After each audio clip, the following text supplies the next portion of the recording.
In the last year 2023, we saw many conflicts and events occur, and this year there might be rising tensions in Asia. What if two Asian giants went into clash, specifically one Indo-Pacific power and one which is on the mouth of the Pacific Ocean? The second world communist country known as China, which is the manufacturing powerhouse in the world, and India, the emerging Indo-Pacific power. What if China declares war on India? Well, last few years tensions between the central government of India and China have been boiling to the brim of the teapot. It raises the questionable scenario: so what if China and India went to war? This could affect economies near and far this part of the globe, thus creating instability in global relations.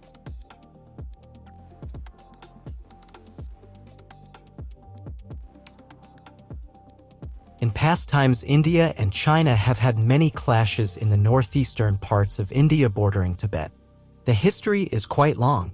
As per what matters, the war would happen in the mountains instead of naval territorial waters.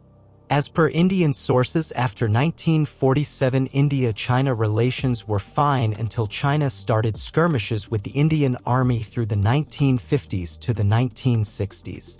In 1962, the first war was fought between India and China, in which India lost.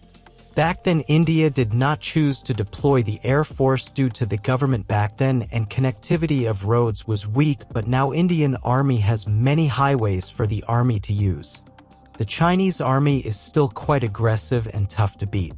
The ideologies of democracy and communism are going to fight in this scenario, could lead to communist countries helping China and democracies like Israel and America siding with India.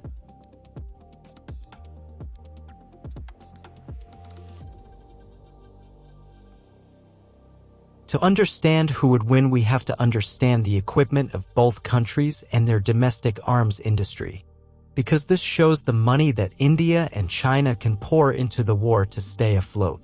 The Indian domestic arms economy is growing at a fast pace but is not strong as America or Israel. The Indian DRDO, or Defense Research and Development Organization, is a government organization which is growing and is quite capable of producing their own weapons for India and making them less reliant on foreign countries. This makes India a growing ox, with its capabilities becoming more advanced. In India, the domestic economy for drones is expanding, with home-ground companies collaborating with Israeli companies, and many companies are coming into the list of operational equipment for Indian Army, with sources saying that India has about 3 to 5 million men in its army, including reserve personnel. They can call a lot of skilled manpower. In the land category, India is quite successful as its personnel has experience in the mountains and has a fleet of 4,500 tanks and 4,000 pieces of towed artillery, which makes it harder for China because such artillery could cause damage on bases set up near the border. Indian Air Force is still growing as India tries to secure more aircraft from foreign countries like France, Russia, and Israel. The Indian Air Force is strong to counter a war from China as it is active and has experience of using their aircraft in the rigid Himalayas, as they have fought 4 wars with Pakistan in many rigid terrains.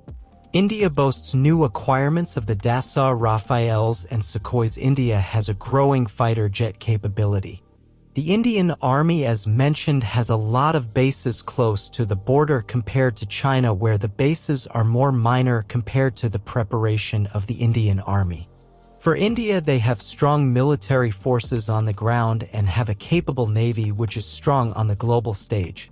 With every time Pakistan losing, the Indian Army has experience for many places, since the army is stationed year-round in the mountains while China is not and is rather inland of Tibet. The Indian Navy can have a role since it can impose blockade on Chinese oil import vessels entering the Malacca Strait and can stop Chinese export vessels. If not, many Chinese vessels will be captured and parked in Indian territorial waters. For China, they have the Commission for Science, Technology, and Industry for National Defense, which is their government-run arms program, which is ahead of the DRDO and has more funding from the defense budget and is quite advanced. In the incapabilities, China is quite strong with the amount of personnel to match India and having enough artillery to bombard India as well. But many Chinese personnel, as per media reports, can't stand the cold and are weak in morale while fighting in the cold, which means the experience of the Indian personnel will demolish the ground forces.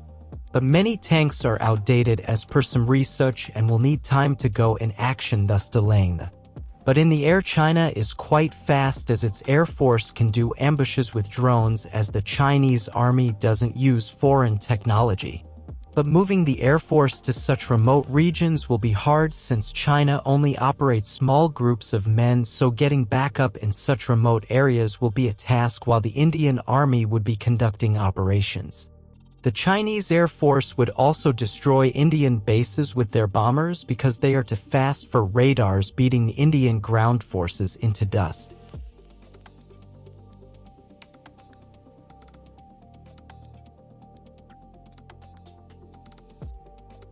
The West might also learn lessons from this war, as it shows how Asia has many internal problems. From the Chinese point of view, their economy will suffer most likely with trade being blocked, thus the world might have to stop their reliance on China.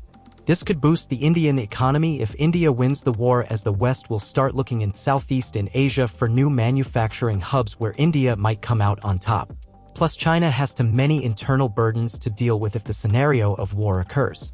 India can also be misread for its actions in war, maybe as many EU countries might impose bans, possibly as the war might have affected their economies.